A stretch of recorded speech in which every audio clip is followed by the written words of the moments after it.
Identify the planets, planets का आपने identify करने हैं, and right their names in the correct place. देखिए यहाँ पर डिफरेंट प्लैनेट्स के नेम दिए हैं, यहाँ पर आप देख लें, ठीक है। अब एन प्लैनेट्स को आपने तरतीब के साथ लिखना है। लेट्स सपोज सोलर जो सिस्टम है दैट इज़ इसमें सन जो है that is the central portion, कि जिसके गिर्द ये डिफरेंट प्लैनेट्स डिफरेंट ऑर्बिट्स में जो है इस तरह से घूमते हैं। तो फिर आपने बताना है कि let's suppose we have a sun, तो उसके लिए यहाँ पर आपको ये वाली स्पेस दी है, यहाँ पर आप लिख के सन। फिर उसके बाद यानी डिफरेंट प्लैनेट्स का आपने बताना है कि ये हमारे पास मरकरी हो गया, वेनस हो गया, अर्थ हो गया, फिर मार्स हो गया, जुपिटर, ये सारे जो है अपने नाम लिखने हैं नंबर वाइज। यानी कि सबसे पहले जो सन के करीब आता है नियरेस्ट जो है वो कौन सा है, मरकरी है, फिर उसके बाद कौन सा आता है, थर्ड नंबर पे कौन सा आता है, अर्थ, मार्स, और सबसे जो बड़ा वाला सोलर जो प्लैनेट है वो कौन सा है और कहाँ पे है, जुपिटर। यानी आपने इस तरह से ये तरतीब के साथ लिखना है। इसका बी पोर्शन जो है वो आपसे क्या कह रहे हैं कि राइट ट्रू, आपने ट्रू लिखना है फॉर राइट स्टेटमेंट। अगर आपको लगता है कि ये स्टेटमेंट राइट है, ठीक है, तो फिर आपने राइट लिखना है। लेकिन अगर आप कहते हैं कि नहीं रॉन्ग स्टेटमेंट दी है तो फिर आपने फॉल्स लिखना है। Rewrite the false statement after correcting it. लेकिन अगर आप कहते हैं कि लेट्स सपोज हमारे पास एक स्टेटमेंट है जो कि फॉल्स है, फिर आपने उसी स्टेटमेंट को टिक करके दोबारा लिखना है कि नहीं ये वाला जो है ये फॉल्स है और इसका राइट कैसा होना चाहिए, फिर आपने वो लिखना है। Many of the heavenly bodies shining in the sky have no light, तो बिल्कुल ये ट्रू है। ऑफ देयर ओन यानी उनकी अपनी लाइट नहीं होती, दे reflect the light of other bodies, तो ये ट्रू है। तो दोबारा लिखने की ज़रूरत नहीं है क्योंकि हमने सिर्फ फॉल्स जो रॉन्ग स्टेटमेंट होते हैं उनको करेक्ट करके राइट लिखना है। Of all the planet the earth is the only one where life exist, यानी जितनी भी प्लैनेट है उन सब में सिर्फ अर्थ ही वो प्लैनेट है कि जहाँ पर लाइफ यानी ज़िंदगी पॉसिबल है। अब साइंसदान जो है वो रिसर्च कर रहे हैं कि नहीं मार्स पे भी पॉसिबल है, कैसे, वो इस पर डिफरेंट रिसर्च हो रही हैं। तो ये जो है फ़िलहाल के लिए हम कह सकते हैं कि बिल्कुल ठीक है। The sun is the biggest star in the sky, तो हम कहते हैं कि नहीं ये फॉल्स है। There are bigger star than sun in the sky, यानी इससे और भी बड़े जो है वो स्टार मौजूद है, तो इस वजह से हम कहते हैं कि नहीं ये बिगेस्ट नहीं है। And the fourth one is the moon complete it's revolution around the earth in 365 days, यानी जो मून है, देखिए डिफरेंट प्लैनेट्स जो है वो सोलर यानी सन के गिर्द घूमते हैं और इसी तरह जो मून्स होते हैं वो प्लैनेट के गिर्द घूमते हैं। तो कहते हैं कि ये अपना जो एक रिवोल्यूशन है वो 365 डेज़ में कंप्लीट करता है, तो हम कहते हैं कि नहीं ये फॉल्स है, ठीक है। तो अगर ये फॉल्स है तो फिर इसको हमने दोबारा यहाँ पर आपको दिया है rewrite the false statement after correcting and, तो हम इसको इस तरह से टिक कर सकते हैं कि moon complete its revolution around the earth in 29.5 days, यानी जो महीना चेंज होता है हम कहते हैं कि मुहर्रम, सफ़र, रबीउल अव्वल, रबीउल सानी, तो ये जो महीने हैं ये कमरी साल जिसको हम कहते हैं, सॉरी यानी जो जिसको हम इस्लामिक कैलेंडर में कभी 28 कभी 29 और 30 के दिन जो हम रमज़ान वगैरह के जो लेते हैं वो on the basis of completion of moons हम जो है वो लेते हैं। तो यहाँ पर हम लिखेंगे 29.5 डेज जो है वो करेक्ट है। The earth moves around the sun, वो प्लैनेट है एक ऑर्बिट में यानी थर्ड ऑर्बिट में जो है वो रिवोल्यूशन करती है, रिवोल्यूशन इसकी हो रही है, तो ये बिल्कुल जो है ट्रू है। And number 6 one is there are two movements of the earth, ये बिल्कुल ठीक है। ये एक अपनी स्पैनिंग यानी अपने ही सेंटर के गिर्द घूमती है, ठीक है। दूसरा जो है वो अराउंड द सन, तो ये बिल्कुल जो है ट्रू स्टेटमेंट है। And number 7 is the earth completes it's turn on its axis, यानी स्पैनिंग की बात कर रही हैं, एंड 24 आवर्स, ये दिन रात, ये 24 आवर में जो है अपनी एक्सिस के गिर्द घूमने की वजह से दिन रात आते हैं।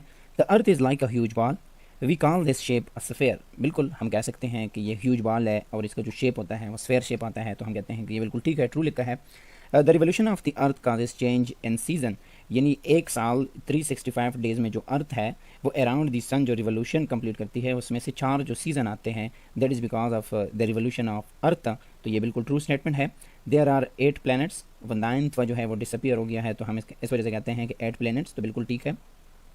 Activity number 2 climate and weathers के बारे में है। State the difference between climate and weather, तो इसमें बुनियादी जो फ़र्क है वो यहाँ पर आता है कि over a long period of time जब आता है तो उसे हम क्या कहते हैं, क्लाइमेट चेंज आते हैं। जिस तरह हम कह रहे हैं कि दुनिया का जो टेम्परेचर है that is increasing 1 degree centigrade per year increase हो रहा है, दैट इज़ क्लाइमेट चेंज। अब ये सारी चीज़ें जैसे रेनफॉल हो गया, टेम्परेचर हो गया, वाइंड, ह्यूमिडिटी, अगर हम इनकी बात करें शॉर्ट पीरियड ऑफ टाइम, जिस तरह हम न्यूज़ में भी देखते हैं या आजकल जो मोबाइल में ऐप्स आई हुई हैं उसमें भी देखते हैं वेदर अपडेट्स देखते हैं, तो वेदर को हम इस तरह से डिफाइन कर सकते हैं कि weather can be defined as the atmosphere at a given time and place with respect to variables such as wind, moisture, storm, snow, temperature, barometric pressure, ये सारी चीज़ें over a long period of time नहीं, यहाँ पर आपने लिखा है कि शॉर्ट पीरियड ऑफ टाइम के लिए जो हम लेते हैं उसको हम क्या कहते हैं, वेदर कहते हैं, लेकिन अगर लॉन्ग पीरियड ऑफ टाइम लेते हैं तो फिर उसको हम क्लाइमेट कहते हैं। Activity number 3 is about complete your fact file on Pakistan. Area कितना है वो आपने लिखना है 796,096 स्क्वायर किलोमीटर, आप अपने उसमें से पढ़ सकते हैं। कैपिटल सिटी इस्लामाबाद है, रिलीजन इसका इस्लामिक है, और पीपल जो है हार्ड वर्किंग है, करेंसी रुपीज़ है, नेशनल फ्लावर जस्मीन है, नेशनल गेम जो है वो हॉकी है, और फाउंडर ऑफ पाकिस्तान जो है वो कायद आज़म मोहम्मद अली जिन्ना है। नेशनल एम्बल्स में से हम कह सकते हैं कि नेशनल फ्लावर जस्मीन हो गया, नेशनल बर्ड जो है वो चौकोर हो गया, नेशनल एनिमल में से हम लेते हैं मारखोर, और नेशनल फ्रूट जो है वो हमारे पाकिस्तान का मैंगो है। और फिर यहाँ पर आपने पाकिस्तान का जो है एक खूबसूरत सा फ्लैग बनाना है और फिर उसको आपने कलर करना है। तो ये इस तरह से आपका ये एक्टिविटी ख़त्म हो जाता है। Activity number 4 is about forest. Activity number 4 analyst the uses of forest, यानी जो फॉरेस्ट है उनके क्या क्या आप इस्तेमाल में ले सकते हैं। ये प्रोवाइड क्लीन वाटर, और उससे ज़्यादा ज़रूरी क्लीन एटमॉस्फेयर हमें प्रोवाइड करता है। Forest help the wildlife we love thrive. Forest provide shelter for the wildlife. Forest provide us timber and wood. Forest stop the soil erosion, यानी ज़्यादातर जहाँ पर बहुत ज़्यादा सैलाब आते हैं वहाँ पर अगर आप प्लांट ग्रो करते हैं ज़्यादा तादाद में तो वहाँ पर फ्लड आने के चांसेस कम होते हैं। और सॉइल एरोजन ये है कि सॉइल का जो अपर लेयर होता है जहाँ पर ज़्यादातर न्यूट्रिएंट्स या मिनरल होते हैं वो फ्लड के पानी के साथ, या अगर ज़्यादा मिकदार में पानी आ जाता है तो ये जो फर्स्ट लेयर इसका रिमूव कर देते हैं, तो हम इसको क्या कहते हैं, सॉइल एरोजन, जो कि ज़मीन के लिए बेहतर नहीं है क्योंकि यहाँ पर फिर प्लांट की जो ग्रोथ होती है वो कम, उसमें सही ग्रोथ नहीं हो सकती। Forest providers recreation, forest providers medicinal plant, यानी मुख्तलिफ जो मेडिसिनल प्लांट्स है उनको इस्तेमाल करके हम डिफरेंट मेडिसिन बनाते हैं। Forest brings a lot of precipitation, इससे जब एटमॉस्फेयर में वेपर्स आते हैं तो वो वेपर्स जब किसी कूल्ड एरिया में से गुजरते हैं तो फिर वहाँ पर इससे प्रेसिपिटेशन होती है। And forest help us combat climate change. इस एक्टिविटी का सेकंड पोर्शन जो है वो प्रैक्टिकल है। आपने क्या करना है कि कलेक्ट, अपने जमा करने हैं डिफरेंट काइंड ऑफ ट्रीज़, यानी एक ट्री से नहीं, डिफरेंट, यानी जितने भी ट्रीज़ हैं आपके एरिया में उनसे आपने लीव्स जो है वो इकट्ठा करने हैं और फिर उसको आपने ड्राई करना है by pressing them between the newspaper. लेकिन ऐसे नहीं, आपने न्यूज़पेपर में रख के उसको ड्राई करना है, यानी उसका आपने हर्बेरियम शीट बनाना है। इसको हम क्या कहते हैं, हर्बेरियम शीट कहते हैं। Make an album containing all the leaves you have collected, और फिर आप उसको एक फ़ाइल में रखें। इसके लिए अपना एक सेपरेट फ़ाइल मिलता है जिसमें से आप हर ट्रीज़ का अपना नाम भी लिख सकते हैं। तो इस तरह से ये शीट जो है आप अपने साथ तैयार कर लें। Activity number 5, identify the cash and food crops and right in the respective column, यानी फूड क्रॉप्स आपको दिया है, कैश क्रॉप्स आपको दिया है कि आपने फूड क्रॉप कौन से हैं और कैश क्रॉप्स। फूड क्रॉप्स वो होते हैं जो हम एज अ फूड इस्तेमाल करते हैं, कैश क्रॉप्स वो होते हैं जिससे हम क्या करते हैं, कैश कमाते हैं। तो फूड क्रॉप्स में सबसे पहले हमारे पास आता है, लेट सपोज मेज़ हो गया, millet, rice, pulses, barley, oats, corn, ये सारे मस्टर्ड ऑयल वगैरह जो है ये फूड क्रॉप्स है। और कैश क्रॉप्स में से आप लिख सकते हैं कॉटन हो गया, शुगर केन हो गया, टोबैको हो गया, jute, coffee, T, cotton seed, sugar beet and sugar जो है इसको हम एज अ कैश क्रॉप लेते हैं। और ये सारे जो है आपने यहाँ से पिक करके ऊपर अपने लिस्ट में लिखने हैं। Activity number 6, identify and explain the process. देखिए ये एक प्रोसेस दिया हुआ है वाटर साइकिल का, आपने इसको एक्सप्लेन करना है। किस तरह एक्सप्लेन कर सकते हैं कि हम ये लिख सकते हैं कि the process show water cycle. First of all कौन सा प्रोसेस है, तो ये वाटर साइकिल है। In the when the sun shine water evaporate from the sea, ये बिलो 100 डिग्री सेंटीग्रेड भी होता है तो इस वजह से हम क्या कहते हैं, एवापोरेशन इसको कहते हैं। अदरवाइज अगर आप 100 डिग्री सेंटीग्रेड पे तो हम उसको स्टीम कहते हैं। These water vapour go to the upper atmosphere where they condense into clouds, जहाँ पर टेम्परेचर जो है वो डिक्रीज़ हो जाता है, यानी ट्रोपोस्फेयर में जब आप ऊपर की तरफ जाते हैं तो टेम्परेचर जो है वो डिक्रीज़ होता है। The evaporated water come back to the ground in the form of rain and snow, जब टेम्परेचर ज़्यादा लो होता है तो in the form of snow, लेकिन अगर कम टेम्परेचर होता है जस्ट इसकी कंडेंसेशन होती है तो फिर in the form of rain, the rain water flows into the stream and river which finally reach into seas and ocean again, और फिर ये साइकिल दोबारा से कंटिन्यू रहता है। जिस तरह से हमने प्लांट्स में भी पढ़ा है कि प्लांट्स में भी एवापोरेशन का प्रोसेस जिसको हम रेस्पिरेशन कहते हैं वो ट्रांसपायरेशन कहते हैं, ट्रांसपायरेशन के थ्रू वाटर एवापोरेट होता है। जैसे ऊपर हमने पढ़ा कि जब आप फॉरेस्ट वगैरह का मिकदार ज़्यादा करते हैं तो वहाँ पर प्रेसिपिटेशन की तादाद नंबर जो है वो इंक्रीज़ हो जाती है, that is because of the increase in transpiration. Activity number 7 is about mountain. Right the names of the mountain in the correct place on the map of Pakistan. Pakistan का मैप आपको दिया है, आपने बताना है कि कौन सा इलाका जो है वो कौन से माउंटेन का है। जैसे हम लिख सकते हैं कि ये वाला जो इलाका है that is Hindu Kush and Karakoram, Himalaya and Tobakar and Kirthar. तो आप इस तरह से ये लिख सकते हैं। Activity number 8, look up these words. आपको ये वर्ड्स दिए हैं in the dictionary and write down their meaning. फिर आपने उसके मीनिंग का बताना है कि हम लेट सपोज कहते हैं कि ग्लेशियर, तो ग्लेशियर होता क्या है? A river of ice formed by the accumulation and compaction of snow, यानी जब स्नो की कंपैक्शन होती है या जब इसकी एक्युमुलेशन होती है तो उससे जो आपके पास मटेरियल बन जाते हैं उसे हम क्या कहते हैं? ग्लेशियर कहते हैं। हेमीस्फेयर, हेमी हमेशा हेमी का मतलब क्या होता है? हाफ, तो हाफ ऑफ स्फेयर को हम क्या कहते हैं? Hemisphere. Basin, a wide container use to hold liquid, उसको हम क्या कहते हैं? बेसिन कहते हैं। And the next one is gorge, तो गॉर्ज क्या होता है? A narrow valley between hills, ये हम तब इसकी मीनिंग्स लिख सकते हैं यानी सोशल स्टडी में जब आप इसको लेते हैं एज अ नाउन, लेकिन अगर आप लेते हैं एज अ वर्ब तो गॉर्ज का मतलब होता है कि जब आप कुछ ज़्यादा मकदार में जब खाना खाते हैं, कुछ ज़्यादा ही खा लेते हैं तो उसको भी हम क्या कहते हैं? गॉर्ज कहते हैं। लाइव स्टॉक का मतलब होता है form of animal regarded is ancestor. And the next one is climate, the weather condition prevailing in an area और अ लॉन्ग पीरियड, यहाँ पर अगर आप शॉर्ट पीरियड का लिखते हैं तो फिर उससे वेदर बन जाता है, इस वजह से हम कहते हैं कि लॉन्ग पीरियड की जो कंडीशन होती है इसमें वाइंड कंडीशन आती है, इसमें ह्यूमिडिटी, ये सारी चीज़ें इसमें आ जाते हैं। वैली क्या होता है? कि a low area of land between hills और माउंटेन, तो उसको हम क्या कहते हैं? Valley. Activity number 9, complete the table given below, Pakistan के जो पड़ोसी ममालिक है उनके बारे में आपने बताना है, यानी यहाँ पर कंट्री का नेम दिया है, ऑफिशियल लैंग्वेज कौन सी है और कैपिटल सिटीज़ कौन सी है। तो पाकिस्तान का हम सब जानते हैं कि उर्दू है and the capital city is Islamabad. China का जो है वो मैंडेरिन है and capital city is Beijing. India का हिंदी है and capital city is new Delhi. Iran का हम लिखते हैं Persian and capital city of Iran is Tehran. Afghanistan का पश्तू एंड काबुल जो है इसका कैपिटल सिटीज़ है। Activity number 10 is about healthy foods, तो सबसे पहले उसमें आपको दिया है कि colour the foods that are healthy, कि जो हेल्थी है, फॉर एग्जांपल आप मिल्क लेते हैं कि ये जो है ये हेल्थी है तो आपने इसको कलर करना है। नेक्स्ट वन आप कहते हैं कि बनाना जो है ये भी हेल्थी फूड है, यानी ज़्यादातर जो वेजिटेबल्स है या जो फ्रूट है इसको हम एज अ हेल्थी फूड लेते हैं, तो इसका आपने क्या करना है? कलर करना है कि ये सारे हेल्थी फूड्स हैं, ठीक है। लेकिन सेकंड जो पोर्शन है, circle the food that you like, अब इसमें आप कौन सा पसंद करते हैं उसको फिर आपने सर्कल करना है कि आपको कौन सा पसंद है, कि आप मछली खाना पसंद करते हैं या आप वेजिटेबल में से या फ्रूट में से जो भी पसंद है, जो आप पसंद करते हैं फिर उसको आपने कलर करना है। अगर आप कहते हैं कि ये जो है ये हेल्थी नहीं है, फॉर एग्जांपल ये स्मोक्स लिखा हुआ है तो ये हेल्थी नहीं है, तो फिर आपने इसको क्रॉस करना है, सही है। तो इस तरह से ये एक्टिविटीज़ जो है आपका। From activity number 11, select and right the food which यहाँ पर आप ये स्पेलिंग देख लें कि ये वाली विच इस्तेमाल होनी चाहिए या दूसरी वाली। Must be taken in the respective meal, कि कौन सा खाना जो है लाजमी है। जैसे ब्रेकफास्ट में आप सारी चीज़ें तो नहीं खा सकते कि अगर आप सुबह सवेरे जाके पिज़्ज़ा खा लेते हैं या फिर बीफ वगैरह उठा के खा लेते हैं, यानी ब्रेकफास्ट में क्या होना चाहिए? बहुत ही नॉर्मल सॉफ्ट सा फूड, जैसे अगर आप ऑरेंज जूस लेते हैं, सूप वगैरह लेते हैं। इसी तरह लंच में अगर आप पिज़्ज़ा लेते हैं तो कोई मसला नहीं, बीफ वगैरह या पीनट बटर। यानी डिनर में आप सीरियल या स्टीक एंड पोटैटो या कोई भी खाना, यहाँ पर आपको डिफरेंट डिशेस की लिस्ट दी गई है, आप कोई भी यहाँ से उठा के अपनी मर्ज़ी का लिख सकते हैं। Activity number 12 is about fruits and vegetables.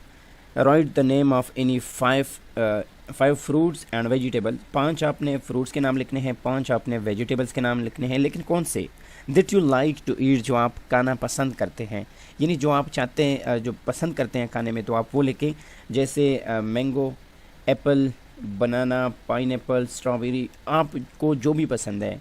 अगर आपको बनाना पसंद नहीं है तो आप मत लिखिए, दूसरा जो आपको पसंद है आप वही लिख लें। यानी मतलब ये है कि वो फ्रूट्स जो आप खाने में पसंद करते हैं। और वेजिटेबल्स जैसे मैंने लिखा है lady finger, pumpkin, potato, cabbage, tomato, आप अपनी मर्ज़ी की वेजिटेबल्स लिख लें।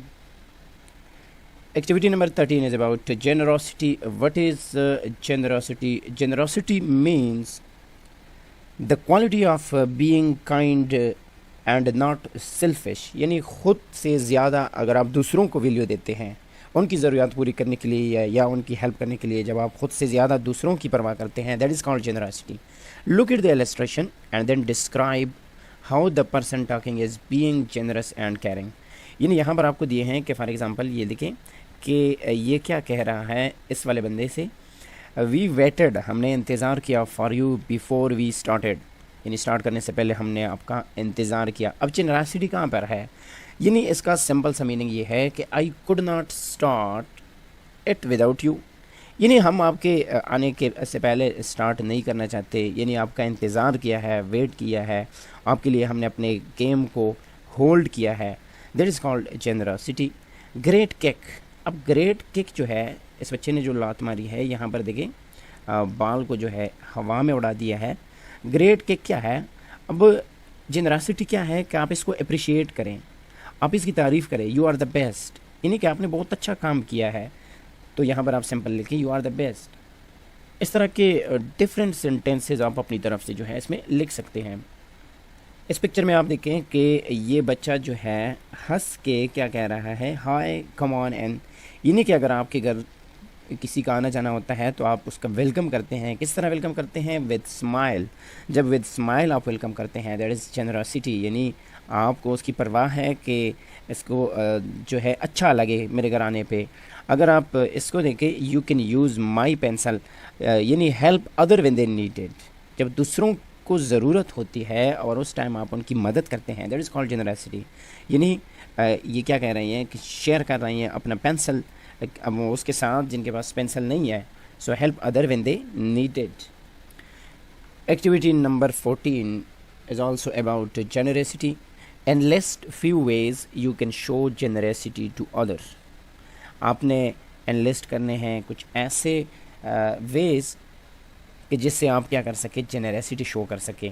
So the first one is give positive feedback. For example आप मेरे चैनल पे आते हैं, वीडियो देखते हैं, तो अगर आप क्या करते हैं, एक अच्छा सा कमेंट्स लिख देते हैं, लाइक करते हैं, सब्सक्राइब करते हैं, और तो फिर उसका ये फ़ायदा होता है कि मुझे भी अच्छा लगता है कि चलो मेरी वजह से किसी का फ़ायदा हो रहा है तो अच्छी बात है। फिर अगले वीडियो बनाने का मेरा भी मन करता है, ज़्यादा मन करता है, तो फिर मैं अच्छे मूड से यानी टाइम निकाल के फिर वीडियो बना लेता हूँ। यानी अगर आप एक छोटा सा अमल करते हैं जिसमें आपका कोई अपना नुकसान भी नहीं होता और दूसरे को आप फ़ायदा पहुंचाते हैं, यानी उसको अप्रिशिएट करते हैं, यानी पॉजिटिव फीडबैक देते हैं, that is generosity. Offer your expertise. अगर आप किसी चीज़ में एक्सपर्ट है, किसी काम में, तो आप उसमें कंजूसी ना करें बल्कि दूसरों के साथ शेयर करें। Volunteer your time.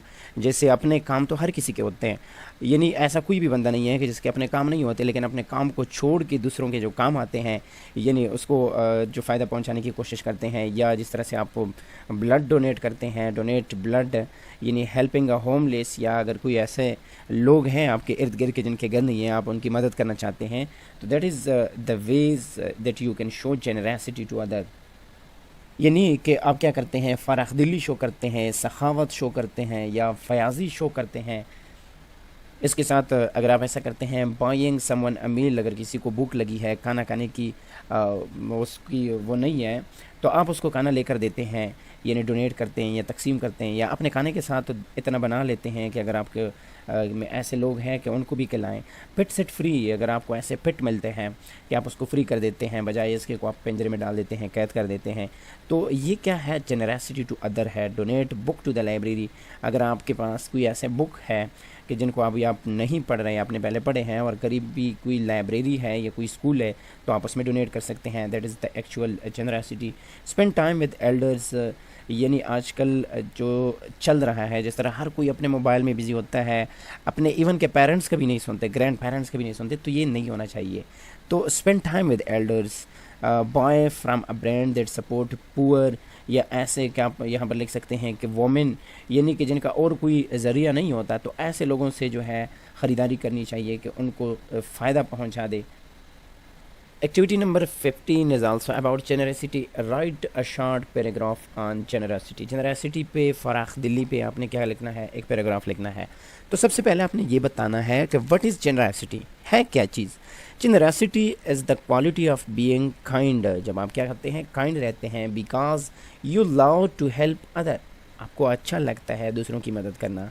Generous people are around to help in during good bad and ugly situation. वो ये नहीं देखते कि वो खुशी में है, गम में है, जहाँ पर भी मौका मिल जाता है ये क्या करते हैं, हेल्प करते हैं। Generous people never pay attention to their personal attention, यानी पर्सनल जो ज़रूरियात होती है हर किसी की होती है, लेकिन उनको ज़्यादा नहीं दिखते। They prefer man kind and society, अपने से ज़्यादा दूसरों को प्रेफर करते हैं, तो इसको क्या कहते हैं, जेनरसिटी कहते हैं। और ऐसे लोगों को हम क्या कहते हैं, जेनरस पीपल कहते हैं। A generous person always remain calm and sensible no matter what the situation is, यानी ये हर हालत में जो है क्या रहते हैं, कॉल्म, यानी पुरसकून रहते हैं, चाहे हालात जैसे भी हो। जनरस इंडिविजुअल यानी वो शख्स जो क्या करते हैं, जनरसिटी में ज़्यादातर इन्वॉल्व होते हैं, और पर्सनली मोर हैप्पियर, वो ज़्यादा खुश दिखाई देंगे आपको, and more peaceful with in themselves, उनको अच्छा लगता है, उनको एक सुकून मिलता है जब वो इस तरह दूसरों की मदद करते हैं। So being generous is a fantastic way to improve your mental health, तो इससे आपको मेंटली सुकून मिलता है एंड वेल बीइंग। तो ये जनरसिटी का दूसरों को फ़ायदा देने के साथ साथ आपका ख़ुद जो फ़ायदा है वो भी बहुत ही इंपॉर्टेंट है, यानी मेंटल हेल्थ और वेल बीइंग आपके इम्प्रूव होते जाएंगे। तो इसके साथ ही क्लास 4 की जो SST की जो समर पैक है वो आपका ख़त्म हो जाता है। नेक्स्ट वीडियो में मिलते हैं, तब तक के लिए अपना बहुत सारा ख्याल रखिएगा। Thank you.